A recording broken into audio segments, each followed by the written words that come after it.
to Wednesday, September 23rd, 2020. What do you call a cow with no legs? Ground beef.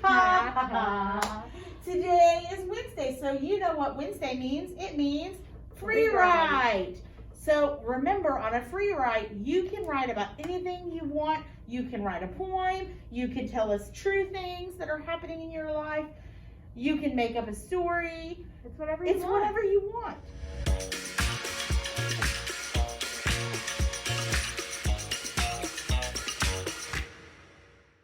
All right, here's our weekly agenda. So here's Wednesday. Today we're going to complete the question of the day. You're watching your teacher video. We're going to complete our writing journal. We're going to really dive deep into our story, The Ravine, today. And then after we dive deep, you're going to complete some questions on that story. We're going to learn some things about inferencing, and we're going to make some inferences today and have a little practice with inferencing. And we're going to write a compare and contrast essay. We've been working on that. Okay, so we're working through our weekly objectives. You should be reading those to make sure you know what's happening during our week. And then we have our essential question that this is our last week of focusing on. So how do you find courage in the face of fear? And now that we've kind of read The Ravine once, we can look at how our characters are facing fear in different ways, and how sometimes fear is not super scary things, but maybe it's embarrassing yourself, or maybe it's letting your friends down, or the expectations they have of you down. And so think about that question. And that's a very common fear. I know that's something I struggle with. I'm a perfectionist, and I tend to want things to be right, my way of right, and the way I see things in my head. And when they don't work out just right, it kind of can make me have fears about my peers not liking what I'm doing, or, oh my goodness, it didn't work out the way I thought. I had planned this and it only happened this way. So fears don't always have to be monsters under the bed. A lot of times, especially in middle school, fears of rejection are a big part of what you feel. And so we're going to read The Ravine again today, but we are going to dive deep into The Ravine, and you can find that Analyze The Ravine YouTube video. And Miss Shuttlesworth, this week's YouTube star, she did a really awesome job. Dive deep into that story with you, and you're going to want to watch me, because I'm going to make sure that you are prepared to analyze your text, and it's going to help you to understand the story better, so that you will have a better paper to write, and so that on Friday you'll be ready for the test.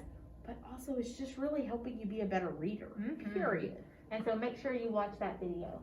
And we're also going to make some inferences today. And so an inference is a logical guess that's based on facts and your own knowledge and experience.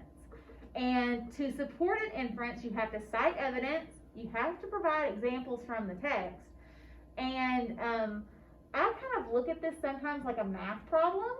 So inferences are like your facts plus your knowledge or experience equals an inference. And so for my more math-minded friends, I kind of put it as a math problem, because those parts come together to make an inference. And we have, here's one about you might make an inference about Joe Boy, a character in The Ravine. And so Joe Boy is one of our characters, and it's taking facts from the story plus what we kind of know about him, and that's making an inference. And Joe Boy, if we look over here, Joe Boy is Vinny's best friend. He teases Vinny for being afraid. That's our evidence from the story. We know that from what we've read. My own knowledge is sometimes friends do tease each other in a friendly way, but Joe Boy's, his teasing seems kind of mean. Well, and you can tell when your friends are joking with you and when they take it a little bit too far, because it makes you feel bad inside.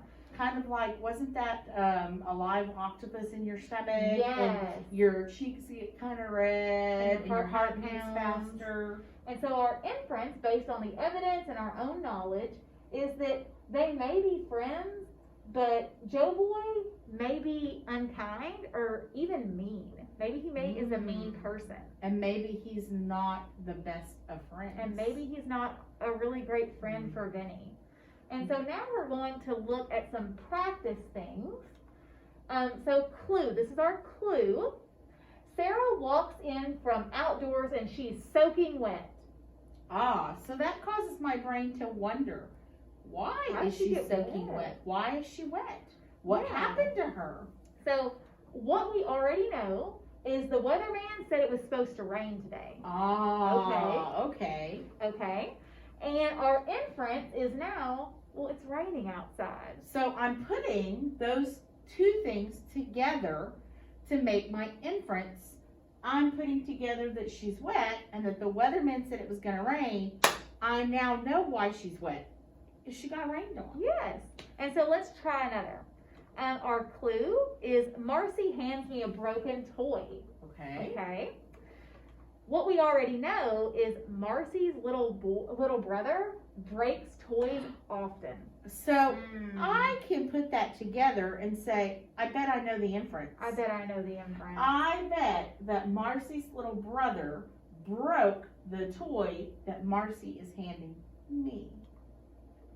Marcy's little brother broke that toy. And so some of us who have experience with younger siblings or cousins, we've been there. We get that one. And so we have another clue. April asks for a Band-Aid. Okay. What we already know is April was cutting some onions with a knife. Oh dear. I bet I know what happened. So our inference based on those things is April probably cut herself with the knife. Probably while she was cutting those onions. I bet I could make another inference.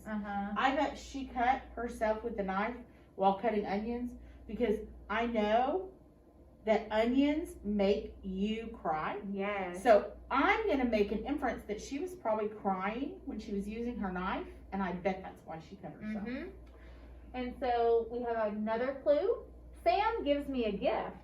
Oh, that's nice. That's nice. Go Sam. What we already know is that Sam likes to make homemade gifts. So the gift he gave you is probably going to be homemade. Yes. So our inference is Sam made the gift. And these are really easy things where you can put part 1 plus part 2 and come up with that part 3. And so let's look at part 1.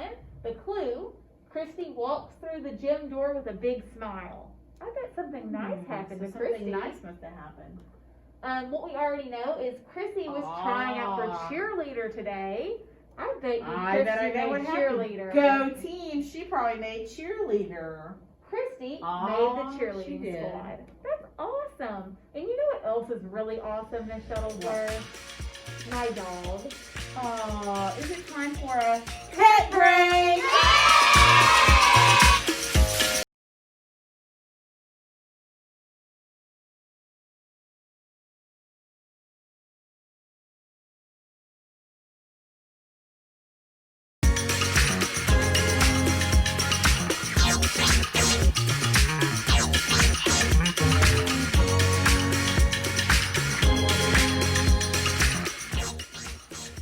Did you enjoy that? I'm loving these pet breaks. I'm telling you, they're not going to keep happening. We're going to be changing some things up, and we're going to be doing other breaks, but I have really enjoyed the pet ones. And sometimes the pet breaks may not be our pets. Oh yeah, we've had kids that have been sending in submissions of their pets to be on pet breaks. So keep a lookout for that.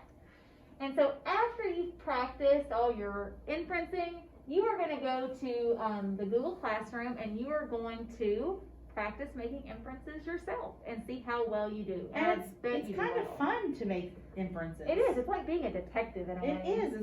It's another reading detective. I like it. And when you're reading your story, The Ravine, I want you to be looking for things that make inferences in your head. This person acts this way. Oh, I bet this is why. Mm-hmm. This happens. This is the information I know. I bet this is why. You're going to get some of that in analyzing the text. Come see my video. Yes. And then you are going to listen to that analyze the text Woo! video. Listen to me read the story to you because I'm going to give you all the answers. And you're gonna complete some analyze the text questions. And if you watch the video of analyzing the text with me, you're going to be 100. I mean, you'll get 100. I promise. It'll be there. It's A+ content, guys.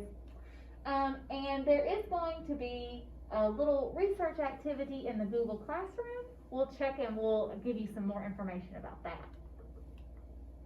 And we're going to continue working on our compare and contrast essay. So yesterday you got your ideas.